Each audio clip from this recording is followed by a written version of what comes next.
Hello everyone. In today's video, we're diving into 4 more unsolved missing persons cases from across Canada. Some that were requested by you. From a little girl who would disappear while riding her bike down her street, to an older Toronto man who would go missing near his local hangout, to a young woman who was last seen in rural Prince Edward Island by the RCMP, and to the little-known case of a man from Nova Scotia.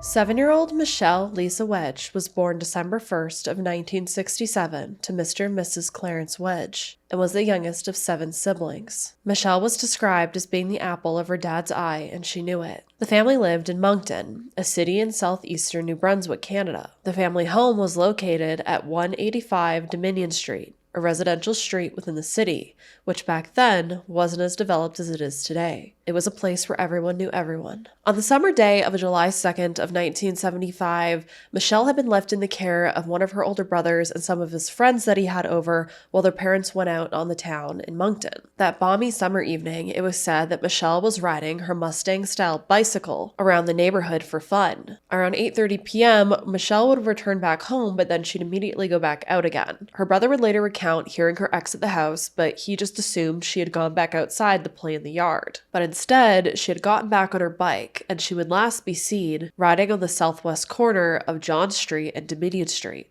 Now, Michelle's brother Pierre and his friends did not think to check on Michelle right away. Again, this was the 70s. It was quite common back there for kids to just play in the streets. But it would only be about half an hour later, around 9 p.m., when her brother would realize that she was not playing in the yard like he'd thought. Her brother would then discover her bicycle abandoned on the lawn at the southwest corner of Dominion Street and John Street. When witnesses were interviewed, they would recount the same thing as I just mentioned. Michelle had last been seen at that same corner of that intersection where her bike was found. And as you can see on Google Maps, it wasn't that far away from her home. There would also be another individual who would report seeing the same thing around the same time. 2 girls who actually knew Michelle would end up telling police that they witnessed either a young girl or a boy. They couldn't really identify that it was Michelle, it seemed like, but then other articles it seemed like it was Michelle, but they would report seeing this child speaking to a man in his mid to late 20s with a dark complexion, thick black beard and eyebrows, a thin mustache, and a full beard. He also reportedly had a 2-inch scar on his right cheek and was wearing thick-rimmed glasses. The man had a high-pitched voice, walked with a slight limp, and was driving a dark-colored Datsun or Cortina car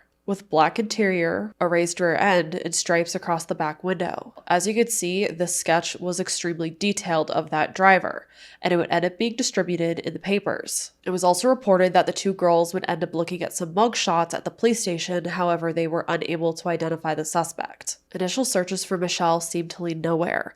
However, a curfew ended up being enacted that banned children under the age of 14 from being on the city streets after 10 p.m. Eventually, there would be a 36-hour search for Michelle of the city's north and northwest ends with about 250 volunteers. However, all of these volunteers and police failed to turn anything up. A scuba diver was said to be brought in after footprints were found near a sewage lagoon south of the Trans-Canada Highway between Magnetic Hill and Mapleton Road. Tracking dogs were also called in, but nothing again was found. Criticism ended up falling on the police, who were scrutinized in newspapers at the time for treating her disappearance in the initial hours as just another girl who had wandered away from home, something that we often see in these cases. And by the time they had taken her disappearance seriously, it most likely was too late, and her abductor could have taken her anywhere. Because, as we know, the first hours of a child abduction, of any abduction or any missing person, are the most crucial hours. And unshockingly, at the end of the day, no evidence and no clues seemed to be ever found that led to Michelle's whereabouts or her kidnappers. Eventually, the searches would be suspended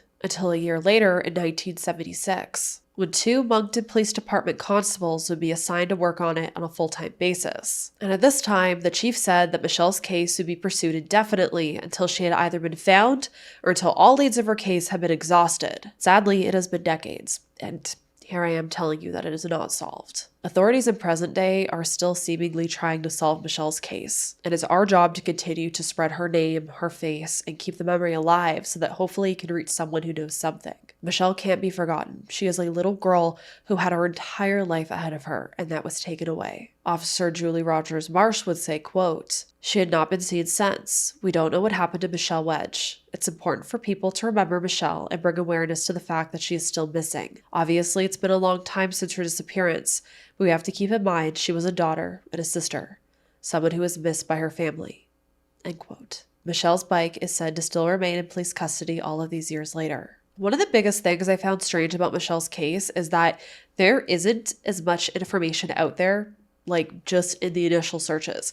I had to go to newspapers.com where you have to have a subscription, and I had to search for newspaper articles back in the 70s when this happened. And there was so much more information in those initial newspaper reports that is out there, including the sketch of the suspect.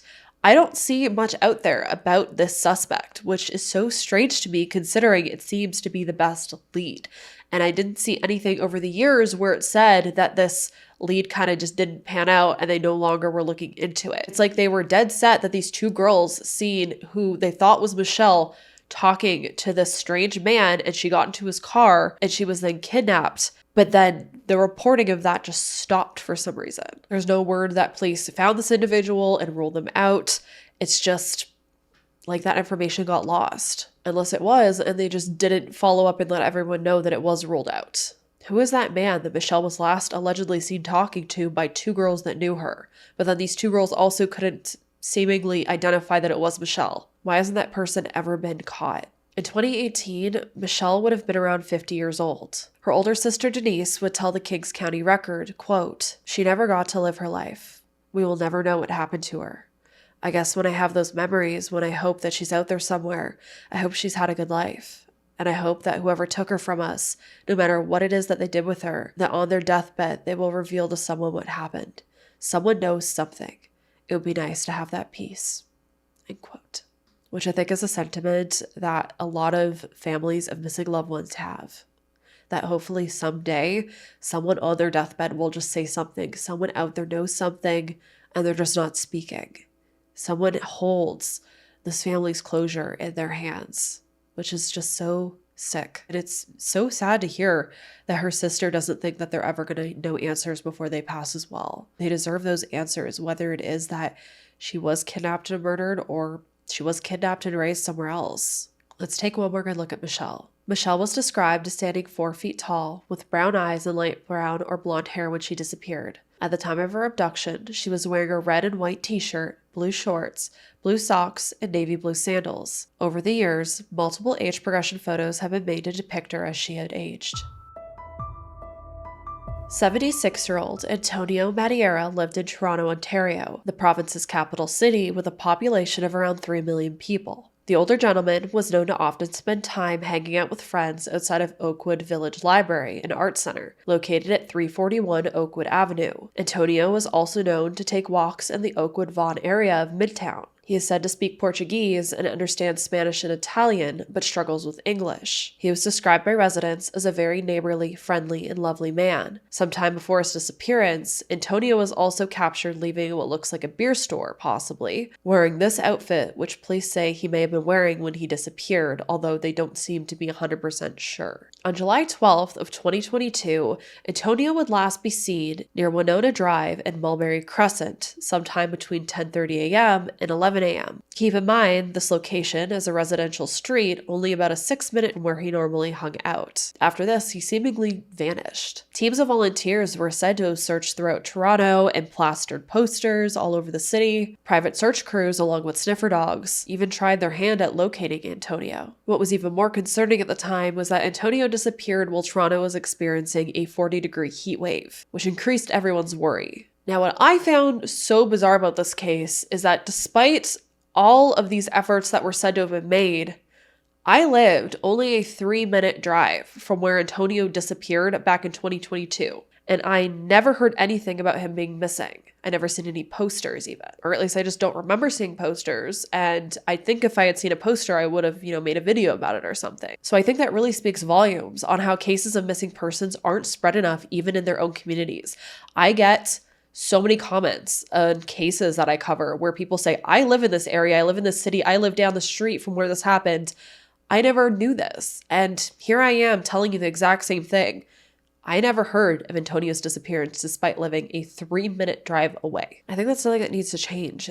This kind of stuff needs to be somehow spread more. Because again, what if I had known something? I wouldn't have known to come forward because I didn't know this gentleman was missing. Which is why I think it's so important to spread the word on these cases, because again, someone out there may know something and they just might not know that this person's missing, and they might not know that they have the information that's needed. Now, the downtown core of Toronto ended up being mainly focused on along with homeless shelters. And despite some calls coming in of initial possible sightings, no trace of Antonio has ever been found, despite it being 2.5 years now. His son Michael saying, quote, "We haven't found anything. We don't have any clues. It's been a year. It's been tough. The problem is we just don't know where to be searching. We pray for closure and we hope we get it one day. We don't know what to do. We've just had to adjust to life without our dad." End quote. Now, Michael suspects that his father may have had onset dementia, but if his father simply had wandered off somewhere in the city, why wasn't he found? Toronto is a dense city. Yes, we have some parks, but could he have wandered off and died somewhere in one of these parks that just hasn't been found yet? That seems morbidly lucky, because these parks are walked through by people every single day that we have. You'd think he would have been found, on a street, or maybe hiding in an alleyway or something if he had passed away. Maybe trying to get away from the heat, but he hasn't been found. So that leads me to wonder, was he even in the city when he disappeared? Where could he be? Or was he taken into somebody's home and something happened? We've definitely had serial killers in Toronto before, so an elderly man who may have had onset dementia might have been a good target. Not saying that's what happened, obviously, but it just makes me so confused when someone goes missing in a city and isn't found. There's not as many places to hide compared to a rural area, per se. Antonio is described as standing 5'5" tall, 150 pounds, with a thin build, a tanned complexion, hazel eyes, balding short white hair, and a full white beard. He was last seen wearing a dark or black jacket with a distinctive large white stripe on each arm, light khaki pants, white or light colored shoes, and a multicolored baseball cap. He was also carrying his wallet and keys.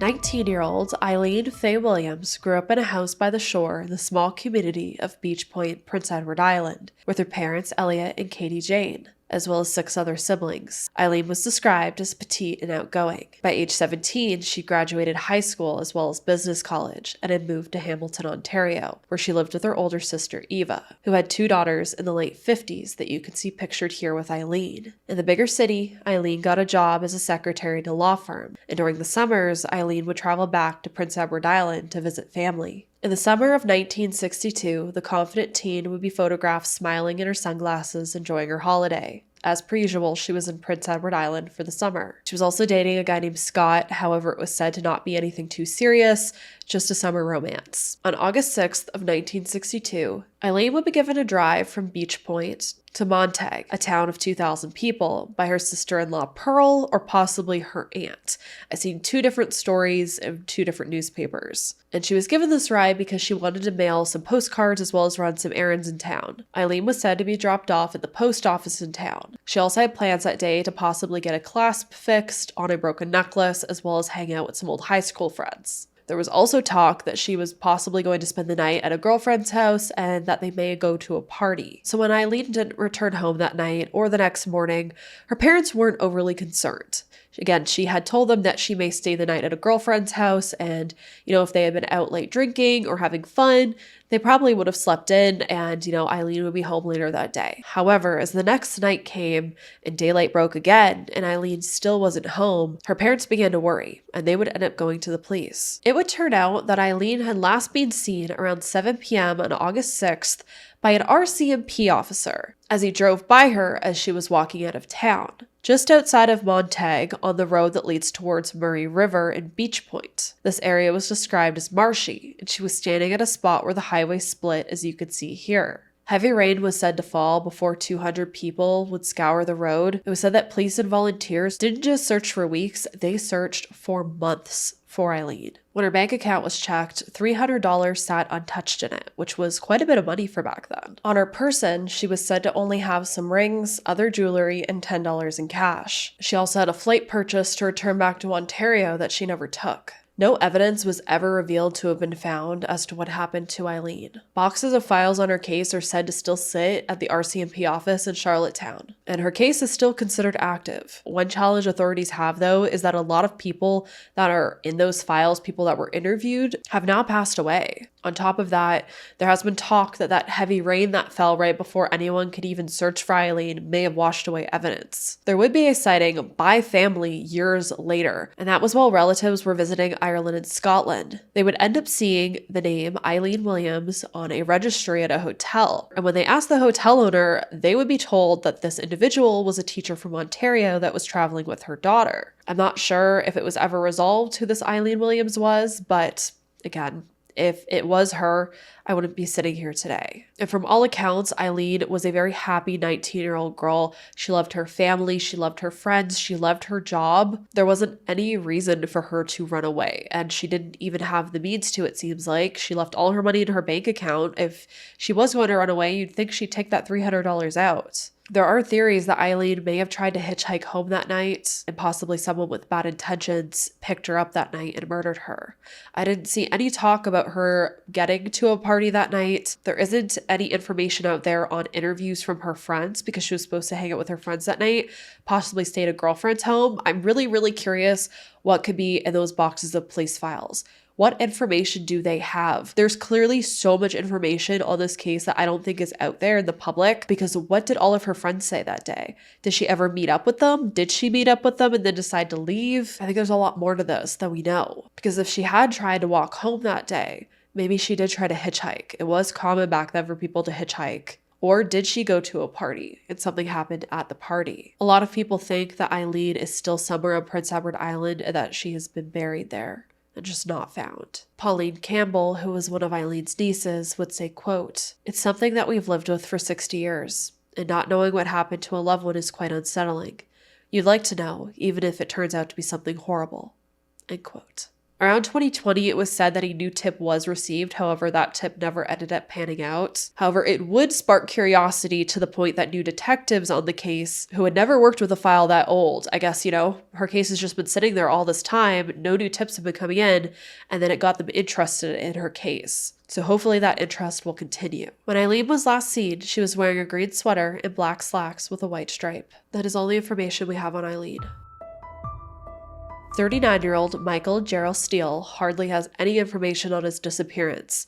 However, he is part of the $150,000 reward that the Nova Scotia government is offering to solve multiple cases of unsolved crimes in the province, many that I have talked about on this channel. Michael was last seen on March 19th of 2019 while he was visiting his mother at Cape Breton Regional Hospital in Sydney, Nova Scotia, which is located at 1482 George Street near Highway 125. And that's all we know. He was last seen while he was at that hospital, and then he seemingly dropped off the face of the earth. Unless the police again have more information on his case that is just not out there, which makes it very hard to cover. It's hard for people to submit tips and to cover cases like this and talk about these cases when there isn't information, which is why it's nice when I can do these videos compiling a bunch of different smaller cases, because it gives me the opportunity to talk about cases like Michael's. Michael's described as a white male standing 5 foot 8 inches tall and 155 pounds with short brown hair and blue eyes.